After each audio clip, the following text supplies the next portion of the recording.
예, 할렐루야, 반갑습니다, 여러분. 네, 이렇게 하면 보이나? 네.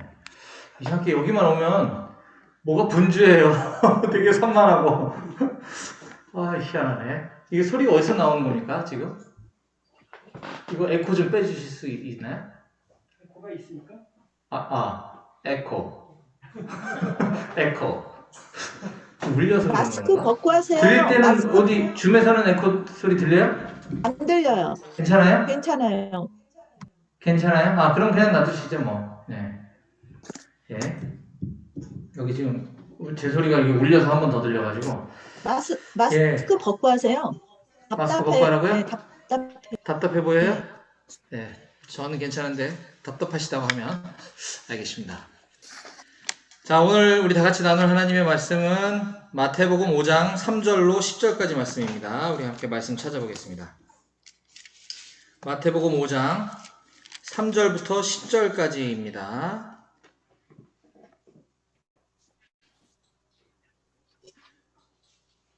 여기 뭐 카메라가 막 여기도 있고 여기도 있고 여기도 있고 막 이래요. 카메라가. 네. 마태복음 5장 3절부터 10절까지입니다. 마태복음 5장 3절 10절 여러분들은 보시고 제가 읽어드리겠습니다. 심령이 가난한 자는 복이 있나니 천국이 그들의 것이며 애통하는 자는 복이 있나니 그들이 위로를 받을 것이며 온유한 자는 복이 있나니 그들이 땅을 기업으로 받을 것이며 의에 줄이고 목마른 자는 복이 있나니 그들이 배부를 것이며 긍휼히 여기는 자는 복이 있나니 그들이 긍휼히 여김을 받을 것이며 마음이 청결한 자는 복이 있나니 그들이 하나님을 볼 것이며 화평케 하는 자는 복이 있나니 그들이 하나님의 아들이라 일컬음을 받을 것이며 의를 위하여 박해를 받는 자는 복이 있나니 천국이 그들의 것임이라. 아멘. 오늘 말씀 위해서 제가 잠깐 기도하겠습니다. 하나님 아버지 감사합니다. 오늘 월요일 사랑하는 우리 비비 양재 모임 우리 형제자매님들과 이렇게 온라인과 오프라인 상에서 함께 만나 말씀을 나눌 때에 부족한 자의 모습은 가려주시고 오직 성령님의 능력만 예수 그리스도의 이름만 하나님의 사랑만 나타나는 시간 될 수 있도록 붙잡아 주시옵소서. 지금 모임에 오고 있는 지체들이 있다면 발걸음을 안전하게 지켜주시고 또한 오늘 모든 모임의 순서마다 하나님께서 함께해 주셔서 우리가 그냥 왔다 그냥 돌아가는 것이 아니라 하나님의 말씀 속에서 보화를 발견하는 귀한 시간 될 수 있도록 주님 역사하여 주시옵소서. 모든 것 다 주님께 맡겨드리고 감사드리며 예수님 이름으로 기도했습니다. 아멘. 아까 진사님이 옆에서 기타로 이렇게 보조로 도와드리는데 이렇게 오랜만에 세게 기타를 오래 치다 보니까 막 팔에 쥐가 날라 그래가지고 깜짝 놀랐어요. 이거 참 기타도 운동이었나? 이런 생각이 드는데 빨리 우리가 좀 일상을 회복해야 될 것 같습니다. 이게 2년 동안에 우리를 바꿔놓은 여러 가지 환경과 또 우리의 신체들이 많이 바뀌었다는 생각이 듭니다. 오늘 우리가 이렇게 온라인, 오프라인 모임으로 전환한 지 오늘 세 번째 모임을 갖고 있는데요.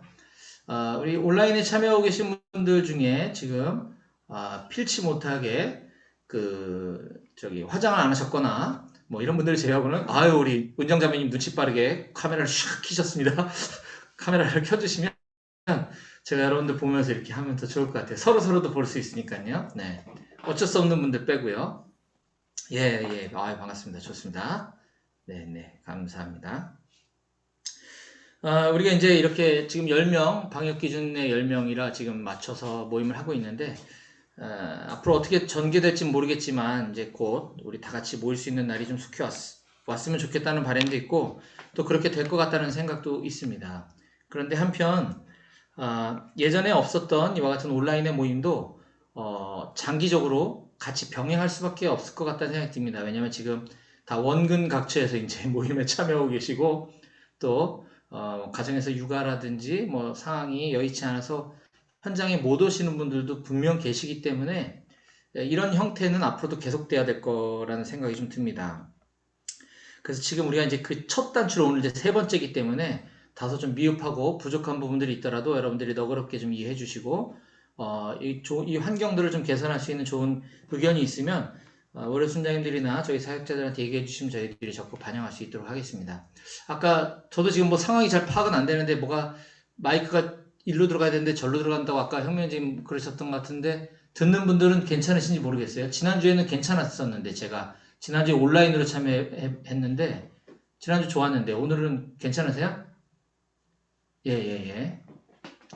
뭐가 잘못됐는지도 모르겠고 왜 잘못됐는데 괜찮은지도 잘 모르겠습니다만. 아니 우리 아까 여기서 예. 해가 구겨가지고 아까 그거 울림 소리. 어, 예, 예, 그랬군요. 알겠습니다. 저는 지난 9월 달에 우리 월요 모임에서 이제 사복음서 연속 강의 말씀으로 산상수훈의 문을 여는 마태복음 5장 1절부터 10절까지 말씀을 가지고 팔복에 대한 약간 개괄적인 말씀을 나눴습니다. 그날 하필 또 우리 수모임의 날이 있는 날이라 15분 메시지를 전해야 돼가지고 이 팔복에 대한 개요 부분을 좀 나눴는데요. 지난 이제 2달 지났으니까 벌써 짧게만 제가 요약하면 마태복음 5장부터 7장까지는 우리가 아는 것처럼 산상수훈의 말씀입니다. 그 꽤나 긴 분량을 차지하는 예수님의 그 산상설교는 대상이 누구냐면 불특정 다수인 무리가 아니라 예수님의 제자들, 진짜 제자들에게 한 말씀이다 라고 하는 것을 우리가 5장 1절을 통해서 알 수 있었습니다. 아울러 마태복음의 저자는 그렇기 때문에 의도적으로 무리와 제자들을 구분하고 있다라고 하는 것도 우리가 볼 수 있었습니다. 팬인가 제자인가라는 책이 나오면서 이 기독교계의 무리와 제자, 팬과 제자를 이렇게 구분하는 것이 굉장히 센세이션을 일으켰죠. 그래서 우리는 제자가 돼야 되는 사람들인데 어쨌든 이 마태복음의 저자가 무리와 제자들을 의도적으로 구별하고 있었다. 그리고 또 여기서 우리가 주목해야 될 것은 예수님께서 산에 올라가 앉아서 말씀을 나누셨다라는 장면인데 이것은 이 마태복음의 1차 독자가 있었을 거 아닙니까? 당시 우리는 2차 독자라고 할 수 있겠지만 그때 당시 이 마태복음을 받아보는 유대인들은 이 장면을 보면서 예수님이 산 위에서 앉으셔서 말씀을 전하시는 장면을 보면서 출애굽기 19장 20장의 말씀을 연상했을 것이다 라고 우리가 충분히 상상해 볼 수가 있습니다.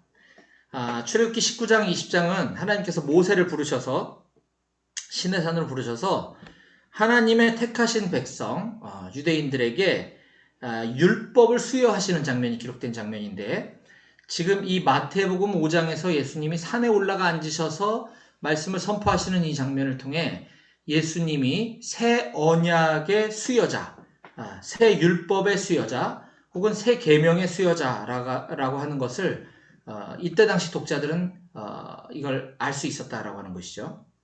그래서 우리도 그런 관점에서 이 말씀을 봐야 되는데 지난 시간에 나눴던 말씀 중에 그 개요 부분 중에 이 팔복에 대한 말씀 중에 가장 중요한 건 이거였죠. 요즘 이제 그런 설교가 좋은 설교가 많은데 이 옛날 설교들은 보면 이 팔복의 내용을 8가지를 우리가 복받기 위한 조건으로 이프절로다가 이렇게 해석하는 경향이 있었는데 그거 대단히 잘못된 거다라고 했습니다. 이게 어떠하면 복이 있나니 어떠할 것이요 라고 하니까 마치 앞에 있는 것들을 잘하면 뒤에 복을 받게 되는 거라고 우리가 이 말씀을 오해할 수 있는데 그건 그런 앞뒤 조건문이 아니라 이게 순서가 뒤바뀌었다 그랬죠. 얼마나 복된 일인가. 이게 감탄사로 쓰여진 문장이라고 그랬어요. 얼마나 복된 일인가. 와, 복되도다. 어떠한 자여. 이렇게 봐야 되는 거라 그랬죠. 그러니까 이거는 이미 아까 제자들에게 한 말씀이라 그랬습니다. 무리가 아니라. 그렇다고 한다면 이미 복을 받은 자들이라는 거죠. 네, 제자들, 또 우리들, 역시 이 말씀을 대할 때 이미, 너는 참 좋겠다. 복 받은 자들아. 왜? 심령이 가난해서, 애통해서, 이러이러해서 이렇게 말씀을 봐야 되는 것이다 라고 지난 시간에 강조해서 말씀드렸습니다. 이게 너무 중요하기 때문에 오늘 한 번 더 짚고 넘어가는 것이고요. 자, 이제 오늘은 팔복의 내용을 좀 살펴보려고 하는데 제가 좀 고민을 했습니다. 이거를 하나씩 뜯어서 길게 할까? 그런데 이제 그렇게 하기에는 너무 진도가 너무 늦고 또 그런 좋은 설교들은 많이 있어요. 그래서 오늘은 그냥 이 팔복에 오히려 거꾸로 팔복을 자세히 설명한 설교들은 많이 있는데 팔복을 확 압축해서 한 건 또 찾아보기 힘들더라고요. 그래서 8가지 복에 대해서 저는 오늘 이 핵심적인 거, 이 어느 말씀을 인용해서 이 말씀이 의미하는 바가 무엇인지를 완전 압축해가지고 제가 핵심 정리를 해드리려고 합니다. 그래서 오늘 팔복이 기록되어 있는 3절부터 10절까지 지난번과 중복되긴 합니다만 그 8가지 복에 대해서 본문 말씀을 가지고 오늘 37번째 사복음서 메시지를 나눌 수 있도록 하겠습니다. 아까 원종현 님께서 사회 보시면서 옆에 계신 분들과 인사 나눴는데 한 번 더 우리 마이크 켜고 이렇게 좀 했으면 좋겠어요. 이렇게 인사했으면 좋겠습니다. 형제님, 자매님, 어떤 복을 구하십니까? 다 같이 인사 나누시겠습니다. 어떤 복을 구하십니까? 자매님 어떤 복을 구하십니까? 네, 지금 우리가 익숙하기 때문에 옆에 아무도 없으심에도 불구하고 옆을 보면서 어떤 복을 구하 좋은 리액션인 것 같아요. 네, 그런 리액션 좋습니다. 네. 오늘 말씀의 제목인데요. 어떤 복을 구하시겠습니까? 모든 사람들은 복에 대해서 관심이 많죠. 아마 복 받고 싶어 하지 않은 사람들은 없을 겁니다. 근데 복 자체는 나쁜 게 아닙니다. 좋은 거예요. 그런데 우리가 진정으로 추구해야 될 것이 무슨 복인가 하는 문제는 굉장히 다를 수 있습니다. 우리가 인생의 방향을 결정함에 있어서 우리가 어떤 복을 구할 것이냐 굉장히 중요하다는 거죠. 복 자체는 나쁘지 않다. 그런데 믿는 우리는 이게 양극화가 돼 있어요. 양극화. 많은 크리스찬들은 소위 뭐 무리에 해당한다고 할까? 많은 분들은 굉장히 현세에서 잘 되기 위한 복을 역시 기독교를 신앙을 통해서 얻기를 추구하는 사람들이 아직도 굉장히 많고요. 소수의 말씀이 훈련되어진 우리와 같은 제자 공동체들은 반대로 복 그러면 막 기복 얘기하는 것 같아서 오히려 거부 반응이 일어나는 것도 현실입니다. 중요한 건 우리가 어떤 복을 잘 구별해낼 수 있느냐가 매우 매우 중요한데요. 그래서 오늘 이 예수님께서 복에 대해서 자세하게 설명한 부분들을 우리가 이 말씀은 복에는 8가지 종류가 있다. 근데 나는 이 중에 이 복을 가진 것 같다. 이게 아니고 이건 전체가 하나입니다. 아까 얘기했던 것처럼 우와 좋겠다. 너네는 복 받은 자라서 심령이 가난하기 때문에 애통하기 때문에 뭐 때문에 이건 다 같은 거다. 이런 관점에서 우리가 잘 구별해내야 될 복에 대한 얘기를 오늘 좀 나누려고 합니다. 자, 그러면 이제 예수님께서 짤막짤막하게 정말 원포인트 레슨으로 말씀해 주신 그 한 절 한 절을 보면서 우리가 좀 말씀을 이어가도록 하겠습니다. 3절 말씀인데요. 시간이 없으니까 제가 그냥 쭉쭉 하겠습니다. 3절 심령이 가난한 자는 복이 있나니 천국이 그들의 것임이요. 첫 번째 복입니다. 심령이 가난한 자. 와, 복 받은 자요. 심령이 가난하기 때문에 너는 천국을 소유하게 될 거야. 이런 얘기인 거죠. 자, 그럼 심령이 가난한 자가 뭐냐?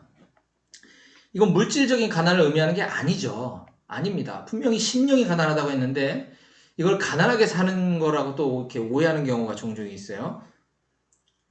물론 이제 누가복음에 나오는 평지설교에는 여기 심령이라는 말이 없기 때문에 근데 그거와 이거는 같은 본문이 아니고 다른 본문이기 때문에 일단 마태복음에서 이야기하는 팔복에서의 심령이 가난한 자는 그런 물질적 가난을 의미하는 것이 아니라 영적 결여를 인식하는 상태를 의미한다는 것입니다. 무슨 말이냐? 이게 팔복이 계속 이게 겹치는 건 뭐냐면 이 팔복의 메시지를 접하는 그 아까 얘기했던 1차 독자들은 지금 이게 지금 신약 성경의 첫 번째 책이지 않습니까? 포로기를 지나온 지 얼마 안 됐단 말입니다. 그러니까 포로기를 지나오면서 그 포로기 시절을 경험했던 그 이스라엘 백성들은 그때의 비극이 포로기 시절의 우리 민족의 비극은 물질적 가난함에 있는 것이 아니라 하나님의 부재에 있었음을 깨달은 거죠.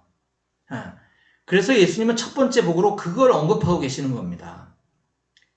이 말씀은 이사야서 61장 1절 말씀을 아마 이때 당시 독자들은 다 떠올렸을 거예요. 예수님이 방금 마태복음 5장 3절에 심령이 가난한 자는 복이 있나니 천국이 그들의 것이미요 라고 했을 때 이사야서 말씀을 인용하시는 거구나. 이사야서 61장 1절을 제가 읽어드리겠습니다. 이사야 61장 1절입니다. 찾을 시간을 좀 드리겠습니다. 5초만.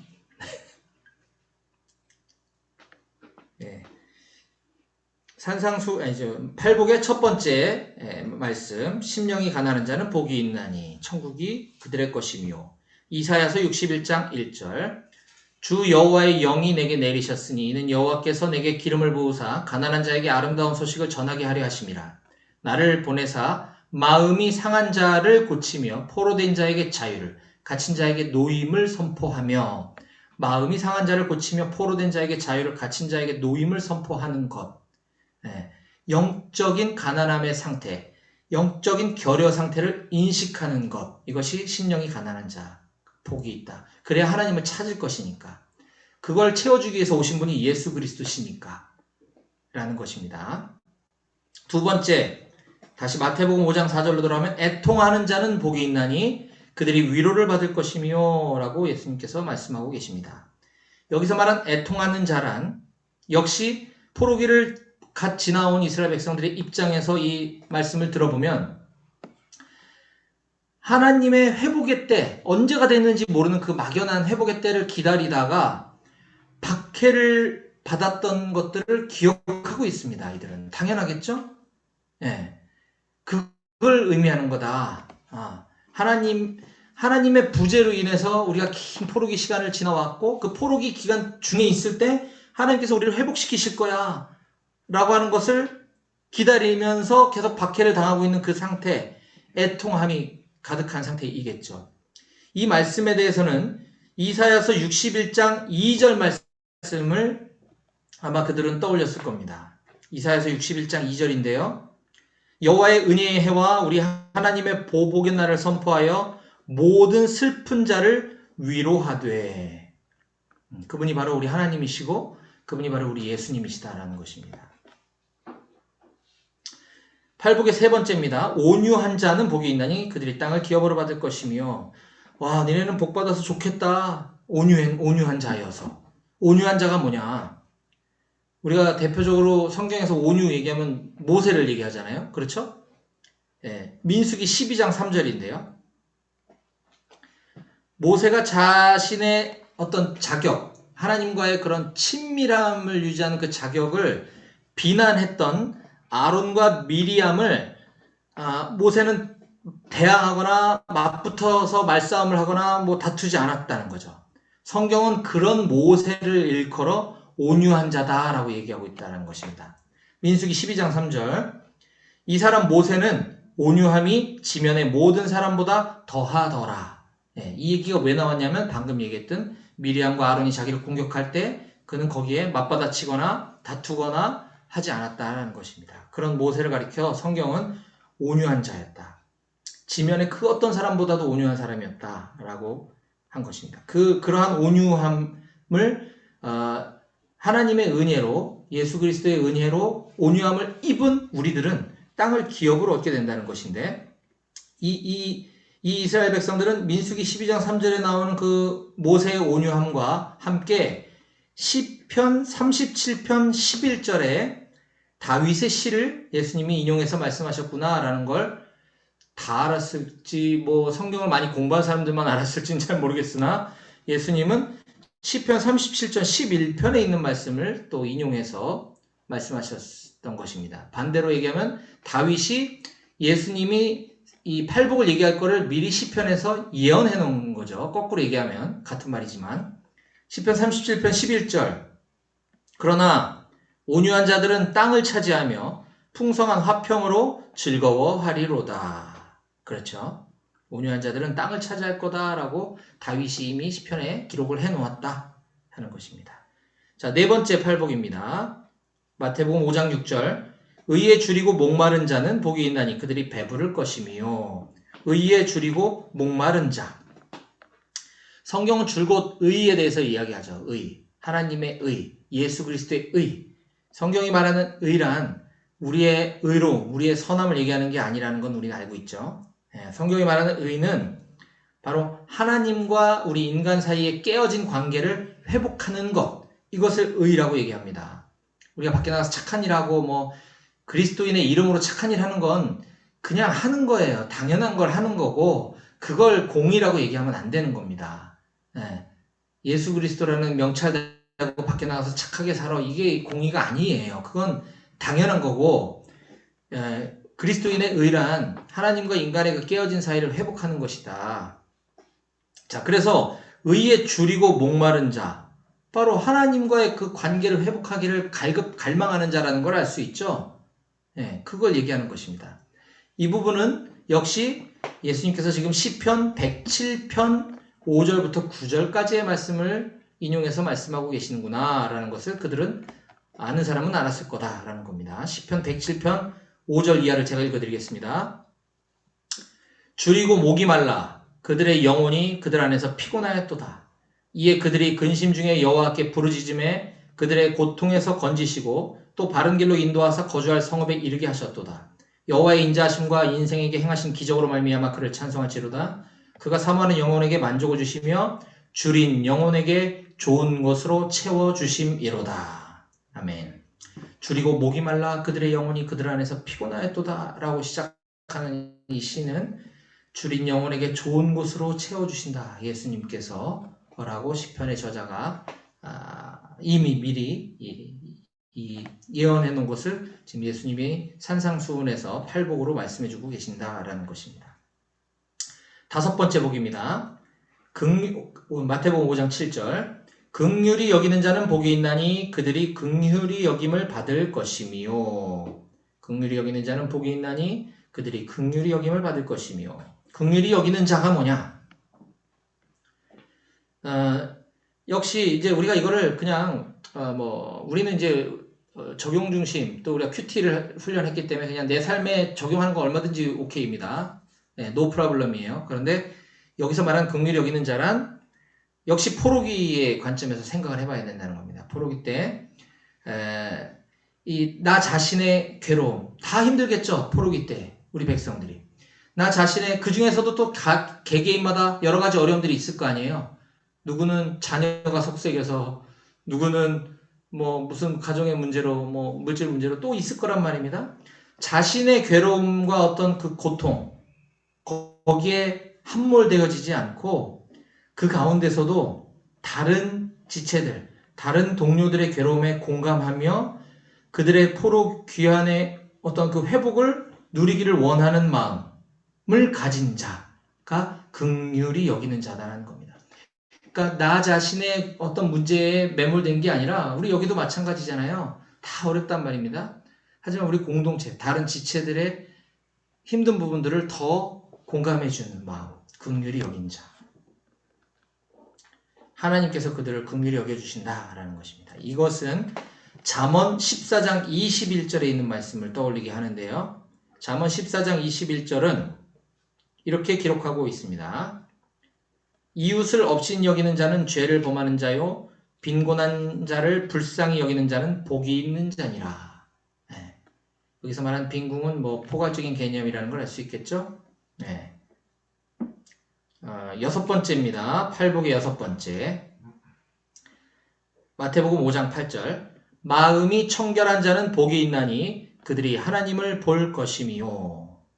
마음이 청결한 자.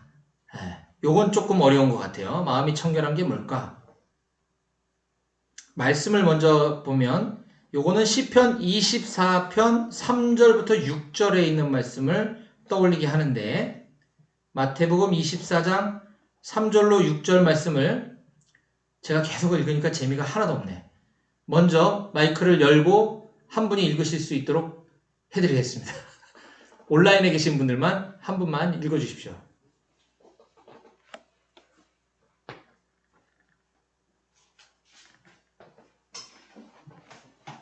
수연자매님 성경 벌써 찾으신 것 같은데 화면만 쳐다보고 계시지 마시고 읽어주십시오. 마태복음 5장 3절 심령이 가난한 자는 복이 있나니 천국이 그들의 것이며 애통하는 자는 복이 있나니 그들이 위로를 받을 것이며 온유한 자는 복이 있나니 그들이 땅을 기업으로 받을 것이며 지금 몇 절까지 읽으셨죠? 네. 6절까지요. 긍휼히 여기는 자는 복이 있나니 그들이 긍휼히 여김을 받을 것이며 마음이 청결한 자는 복이 있나니 그들이 하나님을 볼 것이며 화평하게 하는 자는 복이 있나니 죄송합니다. 수연자매님 너무 죄송합니다. 제가 말씀을 잘못 알려드린 것 같아요. 시편 24편 3절에서 6절입니다. 네. 수현자매님 탈락? 네. 다른 분 찾으셨던 분? 죄송합니다.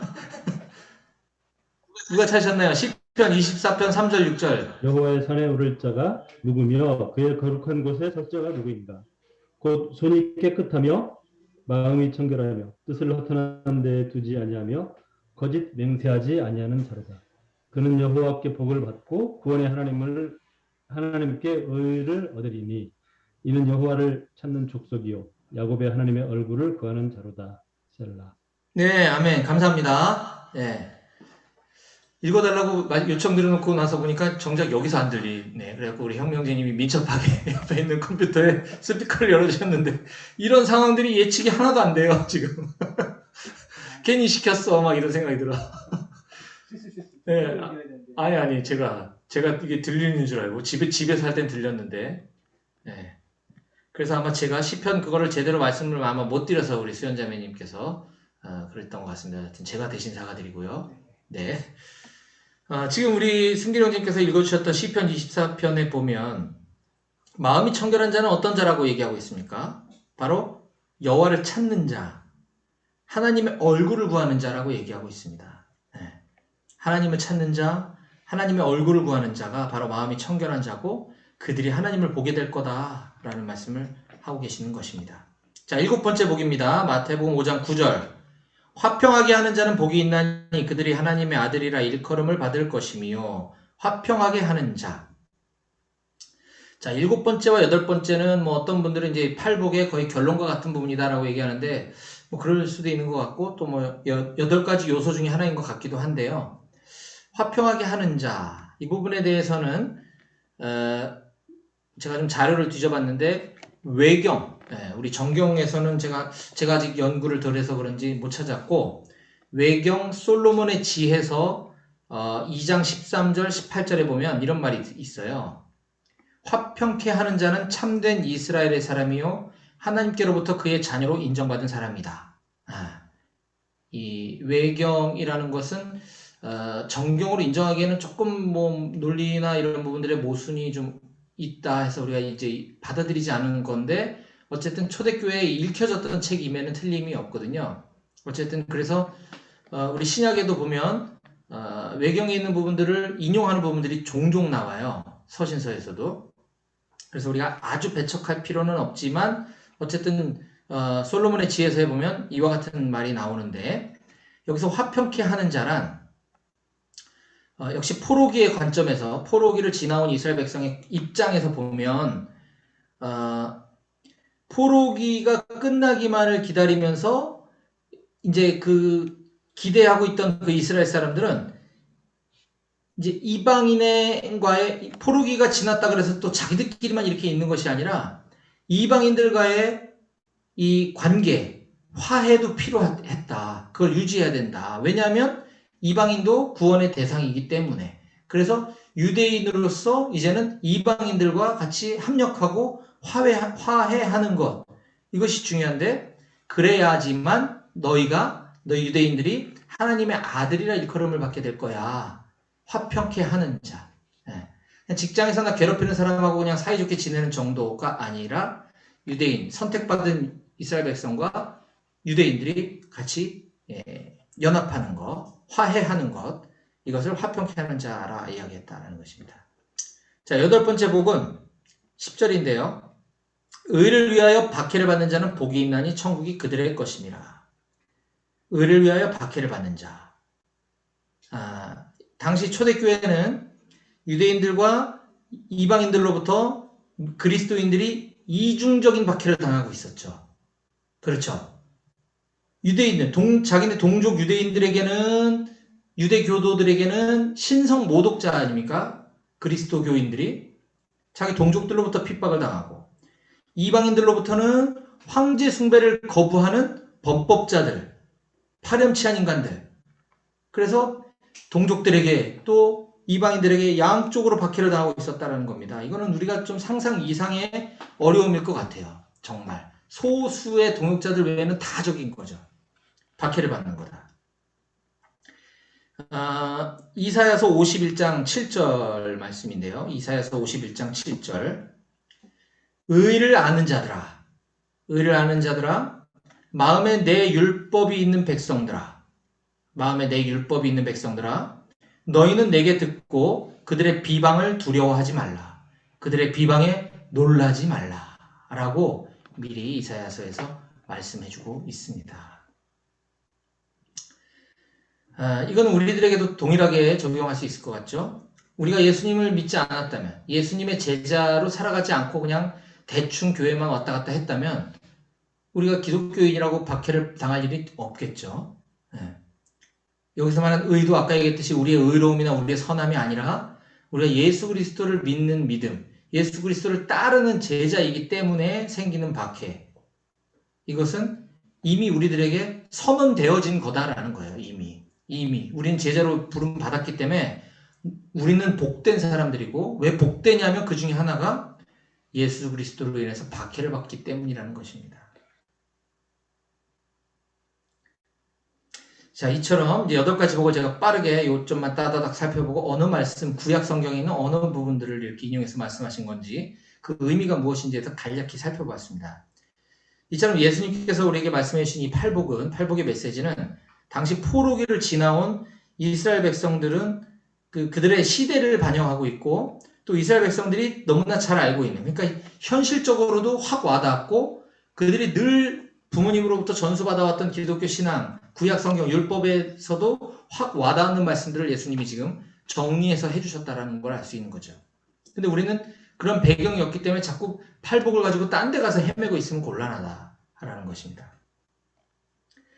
자, 그래서 이 팔복의 메시지는 기독교인들로 하여금 하나님으로부터 복을 받기 위한 어떤 도덕적 기준을 제시하는 구절이 아니라 이미 우리는 그러한 자들이라고 하는 하나님의 어떤 위로의 말씀, 어떤 선언적인 말씀이다라는 것을 우리가 결론적으로 딱 잡고 보시면 되겠다라는 것입니다. 우리도 마찬가지인 거예요. 그런데 제가 이렇게 쭉 얘기를 했지만 사실 제 자신도 돌아보면 이거 다 아는 이야기지만 그럼에도 불구하고 제가 그렇게 살아가고 있지 못하는 모습을 때때로 발견하곤 하더라고요. 어떤 세상적으로 잘 되는 거를 은근히 기대하고 있는 제 모습을 볼 때 굉장히 깜짝 놀랄 때가 있습니다. 저희 큰아들이 하민이인데, 미정자매님 여기 들어와 계시나? 미정자매님 스피커 옆에 하민이가 없었으면 좋겠다는 바람이 있는데 아마 이 시간에 없을 것 같은데요. 저희 하민이가 이번 주 목요일날 수능을 치릅니다. 아마 여기 계신 우리 아들, 딸들 중에 또 수능 보는 우리 자녀들이 또 있는데요. 이번 주 목요일날이 수능 날인데, 우리 자녀들이 세상의 성공을 쫓아서 뭐 수능을 잘 보게 해달라고, 좋은 대학 가게 해달라고 기도하는 사람이 되지 않았으면 좋겠어요. 정말 우리들은, 다른 기독교인들도 마찬가지고요. 이 아이들이 오직 예수님을 좀 깊이 만나서 정말 예수님께 모든 것 다 맡기는 삶을 살았으면 좋겠다는 생각이 듭니다. 그런데 제가 나눈 적이 있는 것 같은데, 작년에 우리 큰아들이 갑자기 고2 때 극심한 우울증과 자존감이 완전히 떨어져가지고 자해 시도를 2번이나 했다는 사실을 부모인 저희가 몰랐어요. 학교 상담 선생님을 통해서 그걸 알고 학교에서 깜짝 놀라서 이건 부모님에게 긴급하게 알려야 될 사건인 거죠. 그래서 심리치료, 신경정신과 치료를 받을 것을 이제 권면받고 한동안 이제 병원 다니면서 약물을 치료를 받았던 적이 있었거든요. 그때 저희 큰아들은 학교를 다닐 이유도 못 찾고 의욕도 없고 뭐 미래는 불안하고 자기만 처지는 것 같고, 그러니까 너무너무 답답했던 모양이에요. 그냥 학교도 안 가고 방 안에서만, 방 밖에도 잘 안 나오고 며칠씩 몇 주씩 있는 거죠.